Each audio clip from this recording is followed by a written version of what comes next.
بھلے وہ ماشاء اللہ ہو، بھلے وہ سول گورنمنٹ ہو، اس نے کوئی سسٹم اسٹیبلش نہیں کیا یا ہونے دیا، آپ یوں کہہ لیجئے۔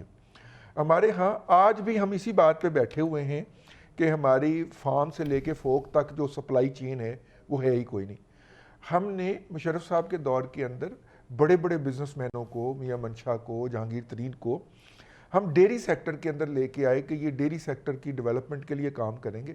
انہوں نے اپنے اپنے فارم بنائے، آسٹریلیا سے گائیاں منگوائیاں اور ان کے دودھ جو ہے وہ بیچنا شروع کر دیا۔ انہوں نے سیکٹر کی اپ لفٹنگ کے لیے کوئی کام نہیں کیا۔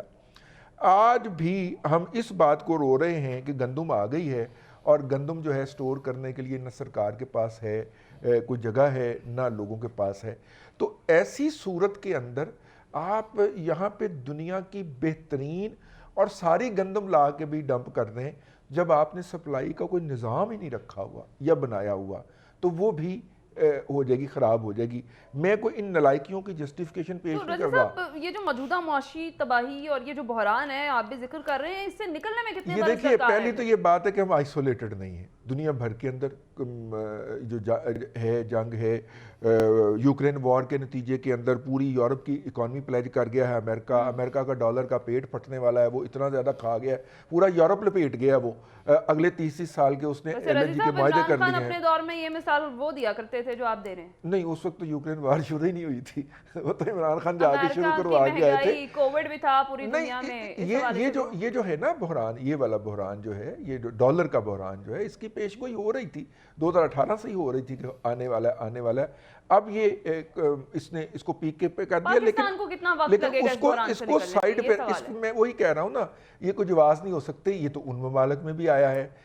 اس وقت یورپین یونین کے اندر 35 سے 40% لوگوں کی تنخواہیں بڑھائی گئی ہیں وداؤٹ اینی نوٹس، کیونکہ ان کا خیال ہے کہ وہ بڑھ گیا تھا۔ اور ہمارے لوگوں کو کہا جا رہا ہے کہ 30% تنخواہیں آپ کی جون کے اندر جو بجٹ پیش ہوگا اس کے اندر بڑھیں گی۔ تو دیکھنا ہوتا ہے کہ سرکار رسپونڈ کیسے کرتی ہے۔ جو 75 سال کا ہمارا گلا سڑا نظام ہے، اس کو سرکار ایسے رسپونڈ کرتی ہے، اور آپ اس کا فور اور اگینسٹ بہت سارے آرگومنٹ ڈیولپ کر سکتے ہیں، لیکن اس نظام میں تو یہی کچھ ہے عوام الناس کے لیے بھی اور لوگوں کے لیے۔ سلمان عابد صاحب، عمران خان کی حکومت کو گھر بھیجا گیا تھا مہنگائی کو جواز بنا کر، مہنگائی کی وجہ جو ہے وہ اس وقت بتائی گئی تھی۔ وہ حکومت تو نہیں رہی ہے، لیکن مہنگائی اب اس سے بھی کئی گنا زیادہ ہو گئی ہے۔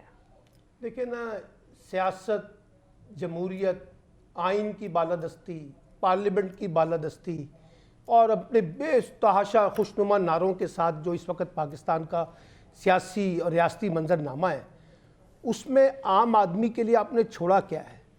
آپ کو جس ملک کے حکمرانوں کی یہ حالت ہو کہ ان کو کبھی یہ پتہ چلے کہ انڈے کلو کے حساب سے ملتے ہیں اور کبھی پتہ چلے کہ فلاں چیز درجن کے حساب سے ملتی ہے، اس سے آپ اندازہ لگا لیں کہ ان کی ذہنی حالت عوامی مفادات کے کانٹیکسٹ میں کتنی ہو سکتی ہے۔ یعنی آپ اندازہ لگائیے نا، چاہے وہ سویلین ہوں، چاہے وہ فوجی حکومتیں ہوں، اگر آپ نے کچھ عام آدمی کو ڈیلیور کیا ہوتا، اپنی ذاتی تجوریاں نہ بھری ہوتی، اپنی خاندانی جاگیریں نہ بنائی ہوتی، اپنی خاندانوں کی جاگیریں نہ بنائی ہوتی، اور آپ نے پاکستان سے پیسہ جمع کر کے باہر محلات نہ بنائے ہوتے، تو آپ کچھ عام آدمی کے بارے میں سوچتے۔ یہاں عام آدمی کے لیے تو آپ نے رکھی ہے خوشنما نعرے، یا آپ نے رکھا چیریٹی کا پروگرام جس میں آپ لوگوں کو بھکاری بنا کر ان کی باقاعدہ، جسے کہتے ہیں نا، ان کی عزت کو اوپر ڈاکہ ڈالیں، اور پھر آپ یہ کہیں کہ جناب ملک کی معیشت درست نہیں ہو سکی۔ اور بھائی، ملک کی معیشت کو درست کرنے کے لیے آپ نے کیا ایسا شاندار کام کیا ہے جس سے ہم کسی ٹریک کے اوپر آ سکتے؟ یہ بنیادی طور پہ ہمارے پورے ریاستی نظام کا فیلئر ہے، یہ بنیادی طور پہ ہمارے پورے انتظامی ڈھانچے کا فیلئر ہے، یہ بنیادی طور پہ ہماری پوری سیاست اور جمہوریت کی نام نہاد جو ہم پہ مسلط ہے، یہ اس کا فیلئر ہے۔ یعنی پچھلے 1 ماہ سے جو یہ پورا جادوگری کا کھیل چل رہا ہے پارلیمنٹ کی بالادستی کے نام پر، مجھے بتائیے کتنے سیاستدانوں نے پارلیمنٹ میں اس بات کا رونا رویا ہے کہ جناب مہنگائی سے عوام تنگ ہے؟ کس نے کہا ہے کہ جناب شہباز شریف صاحب آپ کے پاس تو آٹے کی ڈسٹریبیوشن کا میکینزم نہیں ہے، اور آپ کس قسم کا نظام لے کے آنا چاہتے ہیں؟ آپ نے کہا کہ عمران خان کی حکومت جو ہے وہ مہنگائی سے گئی، پاکستان میں پہلے حکومتیں کرپشن اور بدعنوانی کے نام پہ جاتی تھی, اب مہنگائی کے نام پہ بھیجنا شروع کر دیں. لیکن اصل جو ہے جو بات ہے وہ ہم کرتے نہیں ہیں کہ یہ جو سول ملٹری کلیش ہے جس کی وجہ سے حکومتیں بنتی ہیں اور حکومتیں ٹوٹتی ہیں, اس کا کیا کرنا ہے آپ نے کون سا سیاسی نظام چلانا ہے؟ آپ تو جب آپ کا پرائم منسٹر کھڑے ہو کے پاکستانی فورم پر اور انٹرنیشنل فورم پر یہ کہے کہ ہم تو بیگر ہیں, ہم تو مانگنے جاتے ہیں, لوگ ہمیں دیتے کچھ نہیں ہے, اور وہ کیا کہہ رہے ہیں, وہ کہتے ہیں بھائی جو دیتے ہیں کبھی اس کا بھی حساب کر لیا کرو کہ وہ کہاں لگاتے ہو, کن کے اوپر لگاتے ہو, عام آدمی کے اوپر لگاتے ہو یا نہیں لگاتے. تو میں تو اس پورے نظام کو یہ کہتا ہوں کہ یہ جو نام نہاد جمہوری نظام آپ نے پہ کھڑا کیا ہوا ہے, اس کے بطن سے کسی غریب آدمی کو کچھ نہیں ملنے والا. اور یہ نظام اس وقت جسے کہتے ہیں نا ایک رکاوٹ ہے عام آدمی کو ریلیف دینے کا, اور خاص طور پہ میں غریب طبقے کی بات نہیں کر رہا, میں پاکستان کے مڈل کلاس اور جو وائٹ کالر لوگ ہیں یہ ان کی بات کر رہا ہوں جو کسی کے آگے ہاتھ بھی نہیں پھیلا سکتے. آپ نے ان کو بھی کسی جگہ پہ نہیں چھوڑا کہ وہ اس پاکستان کے اندر رہتے ہوئے جائز طریقے سے حلال طریقے سے اپنے معاملات کو معاشی طور پہ چلا سکے. تو اس لیے مبارک ہو ان تمام سیاستدانوں کو, چاہے وہ حکومت میں اور اپوزیشن میں, کیونکہ ان کی شاندار کارکردگی کی وجہ سے آج پاکستان جہاں کھڑا ہے اس پہ یہ سوال بھی اٹھ رہا ہے کہ کیا پاکستان ڈیفالٹ ہو چکا ہے. ٹھیک ہے حامد خان صاحب, موجودہ حالات میں اگر دیکھا جائے تو ملک کا سب سے بڑا جو مسئلہ ہے وہ ہے ہی معیشت, مہنگائی, عوام کو ریلیف نہیں مل رہا. تو آپ کے خیال میں بھی کیا حکمرانوں نے عوام کو بس IMF کے رحم و کرم پر چھوڑ دیا ہے؟ بہت شکریہ ہنا. دیکھیں بات یہ ہے کہ آپ نے انٹرو میں ایک بات کہی نا, میں اس کو تھوڑا سا ایلیبوریٹ کروں گا. عوام تو بے بس ہے لیکن حکمران بے بس نہیں ہوتے, حکمران کی ترجیحات غلط ہوتی ہیں. کیا کوئی جہاز کا پائلٹ یا بس کا ڈرائیور یہ کہہ کر گاڑی یا جہاز تباہ کر سکتا ہے کہ جی میں بے بس ہو گیا ہوں؟ وہ سیٹ چھوڑ دیتا ہے, وہ بے بسی کا بہانہ نہیں لگاتا. اور اسی طرح اگر مہنگی روٹی اور سستی جان ہے تو اس کی ذمہ دار اشرافیہ ہے, اس کی ذمہ دار وہ نظام ہے جس کے تحت غریب کے مرنے کی تو اہمیت کوئی نہیں ہے لیکن اپنی تجوریاں بھرنے کی سب سے بڑی پریورٹی ہے. ترجیحات کا فرق ہے. اور یہاں پر ہم نے دیکھا کہ پاکستان کی بدقسمتی یہی رہی ہے کہ نیا پاکستان ہو یا پرانا پاکستان یا ہمارا پاکستان, سب کا پاکستان کون کہے گا؟ سب کا پاکستان کب ہوگا؟ میرا اور آپ کا پاکستان کب ہوگا؟ مسئلہ تو یہ ہے کہ ہر ایک کی ترجیحات کا فرق ہے. اگر پاکستان کے عوام کا نہیں سوچا جائے گا تو عوام کا غیظ و غضب آخرکار تو آپ کو لپیٹ میں لے گا. دیکھیں اب یہ جو کچھ ہو رہا ہے یہ ایک نیچر ڈیوائن کی طرف جا رہا ہے, ایک قدرتی نظام کی طرف جا رہا ہے جس میں بالآخر میرا ایمان ہے, یقین ہے کہ ان سب کو جنہوں نے پاکستان کا یہ حشر کیا ہے ان کو جواب دہ ہونا پڑے گا. اور عوام جو ہے وہ جہاں جس گڑھے میں معیشت آج گر گئی ہے, آج معیشت کی گاڑی بڑی تیزی سے گر نہیں رہی بلکہ معیشت تو گڑھے میں گر چکی ہے. اس گڑھے سے نکالنے کے لیے سب سے بڑی چیز جو ضروری ہے وہ سسٹم کو دوبارہ سے اوور ہال کرنا ہے. نہ کوئی جمہوریت کا نعرہ لگاتا ہے, کوئی صدارتی نظام کا نعرہ لگاتا ہے, کوئی کسی ڈاکٹرائن کا حوالہ دیتا ہے. خدارا آپ طبقاتی نظام کی بات کر لیں, آپ کسی ایسے نظام کی بات کریں جس میں غریب تک عوام کے ریسورسز پہنچے. دیکھیں ایک جگہ کہا گیا کہ غربت کی سب سے بڑی وجہ کیا ہے؟ دنیا کی ریسرچ کے مطابق غربت کی سب سے بڑی وجہ وسائل کا بے انصافی پر مبنی تقسیم ہے. یعنی غربت جو ہے نا وہ حکمرانوں کے بے انصاف رویوں کی وجہ سے پیدا ہوتی ہے. پاکستان جیسا رچ کنٹری غربت اس لیے نہیں ہے یا اس لیے معیشت نہیں تباہ ہو رہی کہ پاکستان کے معاشی حالات خراب ہیں. پاکستان میں حکمرانوں کی ترجیحات غلط رہی, مقتدر حلقوں کی ترجیحات غلط رہی, اشرافیہ کی ترجیحات غلط رہی. ٹھیک ہے, بریک پر جانے سے پہلے میں کوئکلی آپ لوگوں سے ون لائنر آنسر جو ہے وہ لینا چاہوں گی اس چیز کا کہ یہ بحران تو ہے, ہم سب مان رہے ہیں معاشی بحران ہے اور اس وقت معیشت جو ہے وہ تو بحالی کی جانب گامزن ہے. اس تمام تر صورتحال سے نکلنے میں کتنا عرصہ درکار ہوگا؟ نصیر واگا صاحب. دیکھیے 75 سال پرانے معاملات نہ تو اتنی جلدی یہ حل ہو سکتے ہیں اور نہ انہوں نے ہونا ہے. اس کا کوئی ٹائم فریم نہیں دے سکتا. ہاں البتہ اگر ایمانداری, لگن اور سچائی کے ساتھ کوشش کی جائے تو آپ یقین جانیں 6-7 مہینے بہت ہیں اس ملک کو ان مسائل سے نکالنے کے لیے. 100% میں آپ کو یہ بات یقین سے کہہ رہا ہوں. ٹھیک ہے, رضی صاحب آپ تو معیشت کے ماہر ہیں, آپ بتائیں. 2018 پہ جو ہماری صورتحال تھی، جتنی بھی اچھی تھی یا بری تھی، اس پہ واپس جانے کے لیے ہمیں کم از کم 5 سال چاہیے. ہم 2028 پہ شاید اس تک واپس اس لیول پہ پہنچ سکیں. سلمان عابد صاحب، دیکھیے کم سے کم 10 سال کا روڈ میپ اکانومی کا اور ایک بڑی میجر سرجری، یہ جو کینسر کے مرض کا ڈسپرین کی گولی سے علاج کرنے کی کوشش کی جا رہی ہے نا، ایسے میں معیشت ٹھیک نہیں ہوگی. ٹھیک ہے. حامد خان صاحب، صرف ایک بات ہے، آپ اپنی سمت ٹھیک کر لیں، عوام کا اعتماد بحال کر دیں، تو سال سے 2 سال میں معیشت عوام کے اعتماد کی وجہ سے پیروں پر کھڑی ہو سکتی ہے. اگر عوام کا اعتماد بحال نہیں ہوگا، سمت ٹھیک نہیں ہوگی، ڈائریکشن ٹھیک نہیں ہوگی، تو معیشت کی بحالی 10 سال میں بھی نہیں ہوگی. Direction is very important. ٹھیک ہے. ڈائریکشن ٹھیک کرنی ہوگی، اور اگر ڈائریکشن ٹھیک ہوگی تبھی ہم جو ہے جو اس وقت ملک میں معیشت کی جو تباہلی ہے اس سے نکل سکیں گے. ناظرین، یہاں وقت ہے ایک بریک کا. بریک کے بعد واپس آئیں گے، بات کریں گے ہمارا پاکستان نئے اور پرانے پاکستان سے کیسے مختلف ہوگا. اس پر بات کریں گے اس بریک کے بعد.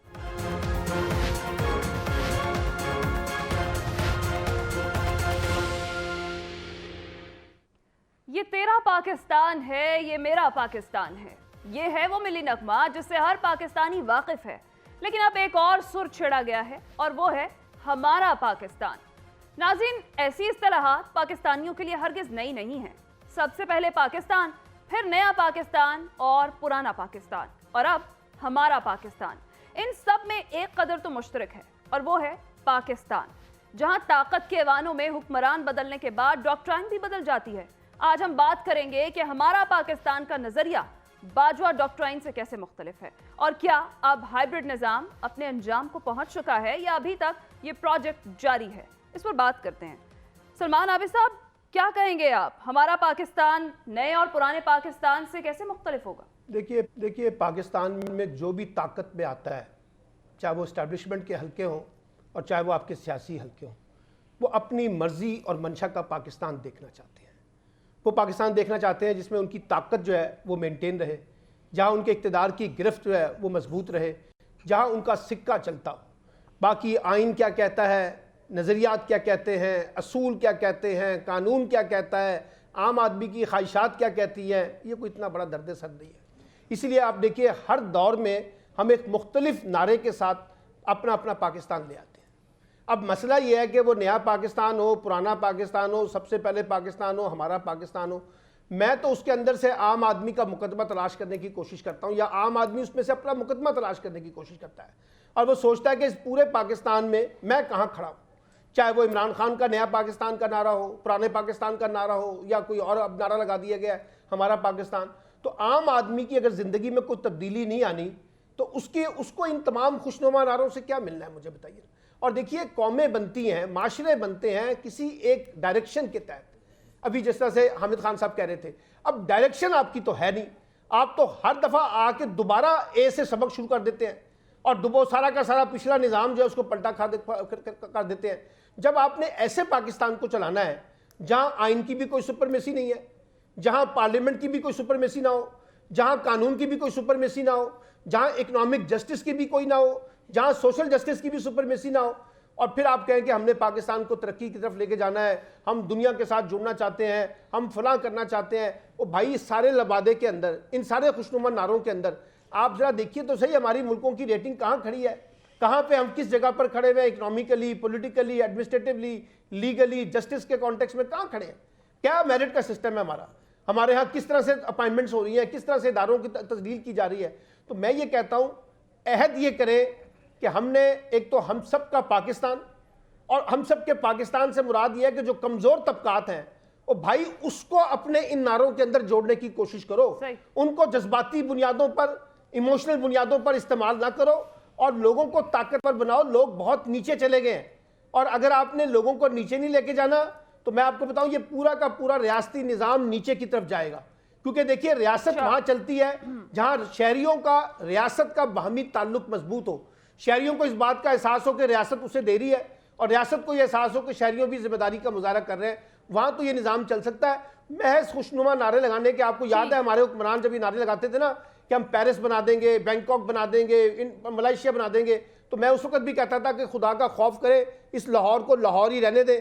پیرس تو صحیح اس ہے۔ نے بننا نہیں ہے، لیکن جو لاہور باقی ہے نا اس کو بھی آپ تباہ کر دیں گے۔ ٹھیک ہے رضی صاحب، ہمارا پاکستان ڈاکٹرائن کیا ہائیبرڈ نظام کے خاتمے کا اعلان ہے؟ دیکھیے یہ بات جو ہے یہ جنرل حافظ عاصم منیر صاحب شاہ صاحب نے فرمائی ہے، اور پارلیمنٹ کے کلوز ڈور کے اندر فرمائی ہے، جہاں سے چھن کے ہم تک آئی ہے۔ تو اس لیے میں نے کہا کہ پہلے ہم یہ کلیئر کر دیں کہ ہمارا پاکستان کس نے کہا ہے۔ میں ہمارا پاکستان سے پہلے نا ہمارا کراچی کی طرف جانا چاہ رہا ہوں۔ پچھلے دنوں بہت زیادہ کمپین چلائی جا رہی تھی ہمارا کراچی کی، تو ہم نے کراچی کے جرنلسٹوں سے پوچھا کہ یہ کمپین چلانے کی کیوں ضرورت پیش آئی ہے؟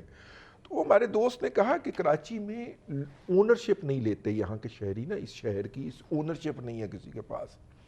یہاں پہ جو ہے وہ مور دین 50% لوگ جو ہے وہ نہ تو یہاں پہ پیدا ہوتے ہیں اور نہ یہاں پہ دفن ہونا پسند کرتے ہیں۔ جب وہ فوت ہو جاتے ہیں تو ان کی ڈیڈ باڈی ان کے آبائی علاقے کے اندر بھجوائی جاتی ہے۔ وہ یہاں سے جو کماتے ہیں وہ بھیک مانگنے سے لے کے اور کمپنی کے CEO ہونے تک کماتے جو ہیں وہ اپنے آبائی گاؤں میں لے کے جا رہے ہوتے ہیں۔ تو کراچی کا کون وارث ہے؟ کراچی کے اندر بھی تو کسی کو اس کی اونرشپ بھی تو لینی ہے، اس کے رستوں کی حفاظت بھی تو کسی نے کرنی ہے، اس کے اندر بنی ہوئے اداروں کو بھی تو کسی نے اون کرنا ہے۔ میرا خیال ہے یہ کراچی کا مسئلہ نہیں ہے، یہ پورے پاکستان کا مسئلہ ہے۔ پاکستان کے اندر اگر کسی شخص کو کوئی عہدہ ملتا ہے تو وہ یہ بات طے کر لیتا ہے کہ میرے بچے کی پریکٹس کیسی چل رہی ہے، یا میرے بچے نے جب ہائی کورٹ کی پریکٹس کرتے ہوئے 40 سال کی عمر کراس کر جانی ہے تو اس نے لاہور ہائی کورٹ کا جج کیسے بنتا ہے۔ یعنی کہ اسے یہ فکر نہیں ہے کہ میری اس حرکت سے ادارے کا بیڑا غرق ہو جائے گا، وہ اپنے لیے وہ تلاش کر رہا ہے۔ اور دوسرا آگے چلتے ہیں، یہ جو اونرشپ ہوتی ہے نا یہ پھر لوگوں کو انویسٹ کرنے کے اوپر ابھارتی ہے۔ ہمارے ہاں یہ ہوتا ہے کہ ڈاکٹر سعید صاحب امریکہ سے اتنی بڑی ساری جاب چھوڑ کے آتے ہیں PKLI میں، اور ان کو ایک شخص جو ہے ثاقب نثار کھڑا ہو کے ذلیل کر دیتا ہے اور مقدموں میں گھسا دیتا ہے، اور وہ بیچارہ اپنی بیگم سمیت وہ آیا، بیگم بھی ان کی ڈاکٹر ہیں اور وہ اسپیشلسٹ ہیں۔ اور مزے کی بات یہ ہے کہ PKLI بننے سے پہلے وہ شفا ہاسپٹل کے اندر یہی کام مفت میں کر رہے تھے، اور شہباز شریف ان کو گھسیٹ کے لائے کہ نہیں آپ یہاں پہ کریں۔ انہوں نے کہا جی مجھے معافی دے دیں، یہ میں اپنے پلے سے کرتا ہوں، اور یہ جگر کی پیوند کاری کا مجھے چھٹی ملتی ہے امریکہ میں مہینے کی، میں لے کے آ جاتا ہوں یہاں پہ آپریشن کر کے واپس چلا جاتا ہوں سال کے بعد۔ لیکن شہباز شریف نے ہم نے کہا جی آپ PKLI کرائے۔ تو آپ دیکھیے پھر جب لوگ اس کی اونرشپ لینے کی بھی کوشش کرتے ہیں تو ان کے ساتھ ہمارا یہ جو معاشرہ ہے یہ کیا کرتا ہے۔ میں نے 2-3 مثالیں پیش کرنے کی کوشش کی ہے۔ یہ جتنے بھی نعرے ہیں، جیسے ہمارا پاکستان کا نعرہ لگایا ہے عاصم منیر شاہ صاحب نے، تو بنیادی طور پہ وہ اس بات کی بات کر رہے ہیں کہ اس کی اونرشپ لی جائے۔ مثلا دیکھیے نا 3.5 کروڑ افغانی پاکستان کے معاشرے کے اندر گھسے ہوئے ہیں، اور 3.5 کروڑ تو تب تھے نا جب وہ آئے تھے، وہ تو ملٹی پلائی بھی بہت زیادہ ہوتے ہیں، تو اب وہ بہت زیادہ ہو چکے ہیں۔ وہ یہاں پہ آتے ہیں، پاکستان کا پاسپورٹ لیتے ہیں، کوئی یورپ میں بیٹھا ہے، کوئی UAE میں بیٹھا ہے، کوئی امریکہ میں بیٹھا ہے، ان کی اونرشپ بھی نہیں ہے اس لینڈ کی، وہ اس لینڈ کو اون بھی نہیں کرتے۔ آج بھی انہوں نے جب ریورٹ بیک کرنا ہے تو انہوں نے افغانستان کو ریورٹ بیک کرنا ہے۔ ریسورسز وہ سارے ہمارے یوز کر گئے، پاسپورٹ وہ آئیڈینٹی ہماری یوز کر گئے۔ یہ جو ہے کہ ہمارا جو یہاں پہ بیٹھا ہوا بندہ جس کے ہاتھ کچھ نہیں آیا، وہ وہاں سے آئے، یہاں پہ انہوں نے کاروبار جمائے، ان کاروبار کی بنیاد کے اوپر وہ باہر گئے اور وہ وہاں کے ہو گئے، یا وہاں سے جب پلٹے تو حق تو یہ تھا نا کہ جس زمین نے انہیں دنیا کے اندر بھیجا تھا وہ اس کو پے بیک کرتے۔ وہ پے بیک کر رہے ہیں اپنی جو ایکچول ہوم لینڈ سے جہاں سے ان کے والدین چلے تھے۔ تو میرا مطلب یہ ہے کہ ہمیں اونرشپ کرنے کی ضرورت ہے اس سرزمین کو، اس ملک کو، اس کے نظام کو، اس کے رستوں کو، تبھی ہم ان کی بہتری کر سکیں۔ ہائبرڈ نظام اپنے انجام کو پہنچ چکا ہے یا جاری ہے یہ پروجیکٹ؟ اب دیکھیے وہ پروجیکٹ جو تھا وہ اب بہت سارے لوگوں نے کہہ دیا، اب میں اس کے اوپر کیا کروں کہ 2035 تک کا وہ نظام تھا، تو 4 سال کے بعد ہی وہ اگر آپ نے اس کو ہلانے کی کوشش کی ہے تو بڑی لانگ ٹرم بنیادوں کے اوپر اس کی فاؤنڈیشن ہوگی نا۔ میرا نہیں خیال ہائبرڈ نظام جو ہے صرف اس کے خد و خال بدلے ہیں لیکن وہ اپنی جگہ کے اوپر موجود ہے، اس لیے چوتھے کے دن ہی نظام میں سے چون چون کی آوازیں آنا شروع ہو جاتی ہیں۔ واغا صاحب، عوام کو حقوق کیا دلوا پائے گا ہمارا پاکستان؟ ابھی جیسے رضی صاحب نے کہا ہے کہ جن لوگوں نے، یا خاص طور پر جنرل عاصم منیر صاحب نے جب یہ اسمبلی کے فلور پر یہ لفظ استعمال کیا ہمارا پاکستان، تو میرا خیال میں یہ عام سی بات ہے۔ دیکھیے کوئی پرانا پاکستان ہو، نیا پاکستان ہو، ہمارا پاکستان ہو، ہے تو پھر سب کا ہی پاکستان نا، پاکستان تو ہے نا۔ اصل بات تو یہ ہے کہ بالکل یہ بات ہم نے کی ہے، ہم تمام سب کا تر جو پاکستان جو ہم نعرے سن رہے ہیں ان میں ایک قدر مشترک ہے، وہ ہے پاکستان، جو کہ ہم سب کا پاکستان ہے۔ اچھی بات ہے، خوشی کی بات یہ ہے کہ تمام شعبہ ہے زندگی جس میں ہماری مسلح افواج بھی شامل ہے، ہمارے سیاستدان شامل ہے، ہمارے ایک مزدور سے لے کے گریڈ 22 تک کا بڑے سے بڑا آفیسر، بڑے سے بڑا بیوروکریٹ، جب تک اس ملک اور اس کے نام سے منسلک نہیں ہوگا وہ کبھی بھی لائل نہ تو ہو سکتا ہے، نہ یہ ملک اس کے بغیر کامیاب ہو سکتا ہے۔ اچھا دیکھیے جہاں تک بات ہے نا یہ ہائیبرڈ نظام کی، دیکھیے میرا تو یہ خیال ہے کہ پاکستان جب سے بنا ہے نا اس میں ہائیبرڈ نظام ہی چل رہا ہے۔ بہت ساری دوسری قوتیں جو ہیں وہ سیاسی قوتوں کے ساتھ ساتھ اس نظام میں اپنا حصہ ڈالتی رہتی ہیں، اور شاید یہ اب یہاں اس سسٹم کا حصہ بن گیا ہے سارا کچھ کہ اس کے بغیر ہمارا نظام نہیں چل سکتا۔ ہمیں زور دینا ہوگا، ہمیں کہنا ہوگا کہ یہ ہم سب کا پاکستان ہے، ہمیں اس کی آنرشپ لینی ہوگی۔ بالکل رضی صاحب نے یہ بات صحیح کہی ہے، جب تک ہم اس کی آنرشپ نہیں لیں گے ہم پاکستان کے ساتھ کسی صورت بھی لائل نہیں ہو سکتے۔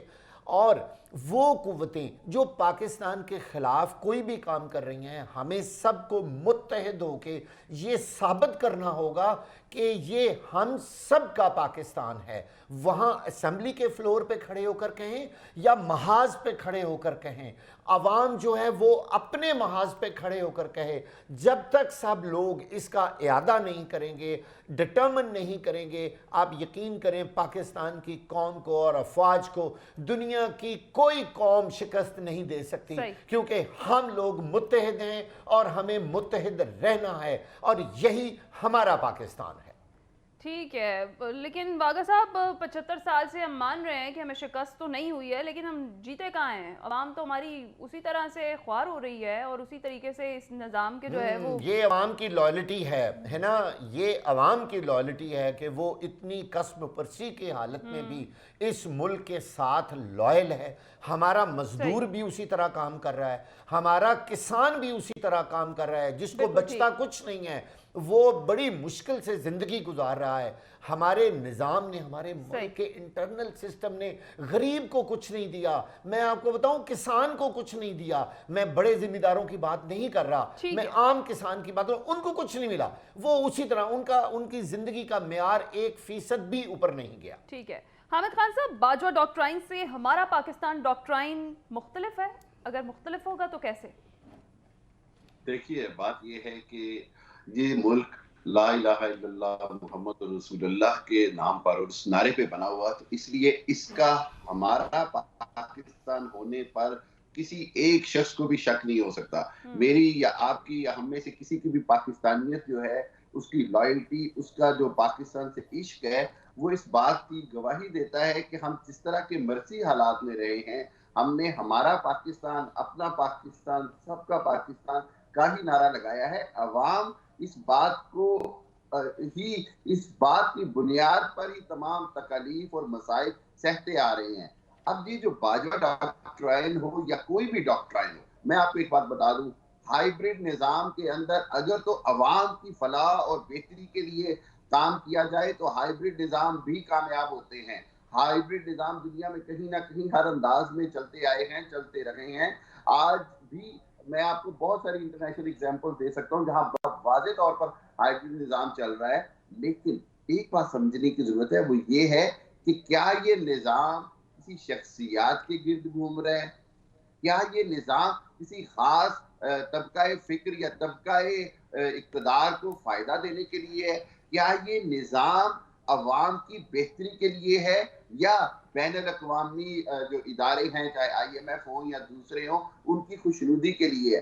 کیا یہ نظام امریکہ کو فضائی اڈے دینے کے لیے ہے؟ کیا یہ دہشت گردی کی جنگ لڑنے کے لیے ہے؟ یا یہ نظام پاکستان کے لوگوں کو روٹی، آٹا اور کپڑا اور مکان کے نعرے سے بڑھ کر عملی طور پر کچھ دینے کے لیے ہے؟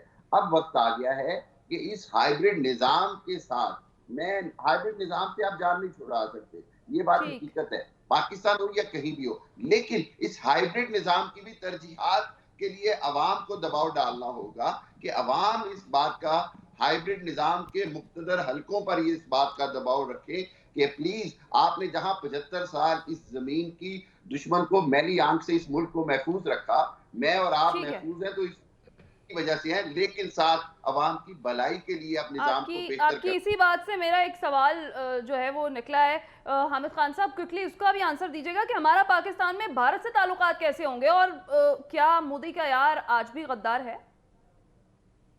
دیکھیں بات اتنی سی ہے کہ یہی فرق ہے کہ ہم نے اپنے نعرے بدل دیے وقت کے ساتھ ساتھ، یہی غلط ہے۔ میں آپ کو ایک چھوٹی سی بات بتا دوں، جب برابری کی بنیاد پہ تعلقات ہوں گے تو میرا بھارت سے بھی اچھا تعلق ہوگا، میرا ہر اس ملک سے، اسرائیل سے بھی اچھا تعلق ہوگا، میرا امریکہ سے بھی۔ تعلق بھارت ہو یا کوئی بھی ہو، برابری کی بنیاد پر ہو، اور زندہ قومیں اپنی برابری بنیاد منواتی ہیں، یہ یاد رکھیے گا، زندہ قومیں اپنا کردار سے اپنی طاقت منواتی ہیں۔ جی واغا صاحب، کیا مودی کا یار آج بھی غدار ہے؟ یہ تو بڑا عجیب و غریب صورتحال ہے، ہم کیسے کہہ سکتے ہیں؟ دیکھیے بھارت تو پاکستان کا ازلی دشمن ہے، اس میں تو کوئی شک نہیں ہے، اور میرا یہ یقین ہے، ایمان ہے کہ پاکستان کا کوئی بھی حکمران، کوئی بھی حکومت کم از کم پاکستان کی عزت اور وقار کو داؤ پہ لگا کر بھارت کے ساتھ کبھی دشمنی نہیں کر سکتا، اور دوستی نہیں لگا سکتا۔ بات صرف یہ ہے کہ ہمیں اپنے ملک کی عزت عزیز ہے، اور ہمارے تمام سیاستدان، میرا یہ یقین ہے کہ وہ پوری طرح ایماندار ہیں، محب وطن ہیں، اور وہ کسی صورت پاکستان کے ساتھ غداری یا بددیانتی نہیں کر سکتے۔ جی رضی صاحب، چائنا کا اس وقت بارڈر ہاٹ ہے انڈیا کے ساتھ، اور جاپان کے ساتھ بھی اس کے ہیں، جزیروں کی ملکیت کے اوپر ہیں، جس کے اوپر چائنیز وقتاً فوقتاً قبضہ کرنے کی کوشش کرتے ہیں، اور جاپان امریکہ کی مدد سے اس کو عدم مدافعت کرتا رہتا ہے۔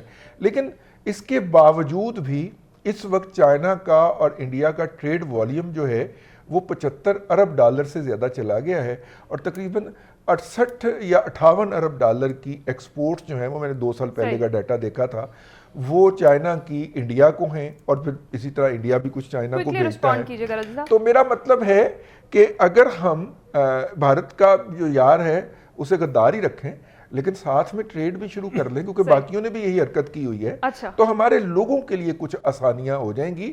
ہمیں جا کے یوکرین سے گندم نہیں لانی پڑے گی، ہمیں انڈیا سے گندم مل جائے گی اور سستی مل جائے گی۔ ٹھیک ہے سلمان عابد صاحب، ویسے آج کل تو یہی کہا جا رہا ہے کہ جو مودی کا یار نہیں ہے وہ غدار ہے۔ دیکھیں نا، ایک زمانے میں بے نظیر غدار تھیں، پھر ایک زمانہ آیا آپ نے نواز شریف کو غدار کہہ دیا، پھر ایک زمانہ آیا آپ نے عمران خان کو بھی غدار کہہ دیا۔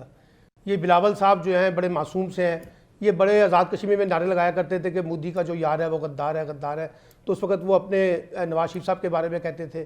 پھر عمران خان کے بارے میں کہا گیا 375 اور 35 پہ انہوں نے غداری کی ہے، اس سے پہلے بے نظیر کو کہا گیا کہ لسٹیں دی ہیں۔ میرا خیال ہے کہ اب اس قسم کے نعروں سے ذرا باہر نکلنا چاہیے، اور ایک ریالٹی کی دنیا میں آئے کہ دنیا اکنامکلی کہاں جا رہی ہے، ہندوستان کہاں چلا گیا ہے، بنگلہ دیش کہاں جا رہا ہے، آپ کہاں کھڑے ہیں، آپ کس طرح سے لوگوں کے ساتھ بیہیو کر رہے ہیں۔ تو آپ ضرور مودی کے ساتھ اپنی ریزرویشن رکھیں، لیکن اپنی ملک کی اکانومی کو درست کرنے کے لیے جو بنیادی سٹیپ ہے وہ تو لیں، اور یہ جو سیاستدانوں کو غدار کہنے کی جو روایت آپ نے ڈالی ہوئی ہے ہندوستان کے تناظر میں، یہ بھی ختم ہونی چاہیے۔ اس سے کوئی اچھے امپیکٹ نہیں ہوتے۔ پولیٹیکل لوگ جو ہیں وہ ان کی ڈیفرنسز ہو سکتے ہیں، انڈیا کے ساتھ تعلقات کیسے میں رکھنا چاہتا ہوں، میرے میں اور رضی صاحب میں اختلاف ہو سکتا ہے، لیکن اس کا مطلب یہ نہیں ہے کہ ہم اس کو پولیٹیکل کے طور پہ نعروں کے طور پر ایک دوسرے کو غدار کہتے رہیں۔ اس سے پاکستان کی معیشت کو کوئی فائدہ نہیں ہونے والا۔ بالکل ٹھیک ہے ناظرین، یہاں وقت بریک کے بعد واپس آئیں گے، بات کریں گے سیاست میں مائنس فارمولا کب سے جاری ہے، اور اس مائنس اور پلس کی منصوبہ بندی کرتا کون ہے، اس پر بات کریں گے اس بریک۔